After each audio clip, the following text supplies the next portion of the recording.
One, two, three. Hello guys, good morning. Good evening dyan sa Pilipinas. Today is Sunday. Dito kami ngayon, nakadak kami sa New York. At pinalad na naman ako, magandang schedule. Kaya ito, namasyal ako sa Town Square. Ang sadya ko lang dito is, bibili ako ng souvenirs. License plate New York or siguro yung Liberty Statue. Yan. Oh, ayos diba? Nakaikot ako ng libre lang. Bag? Yeah. Hello. Hello guys. Bibili ko tayo ng Statue of Liberty. Thank you.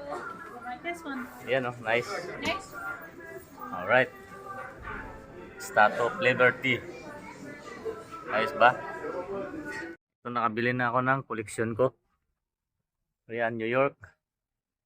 Koleksyon ko yan. Kahit saan ako magpuntang bansa, bumibili ako nito. Ito naman Brooklyn. Yan, Brooklyn at saka New York. Ito. Maraming pwedeng pagpilian.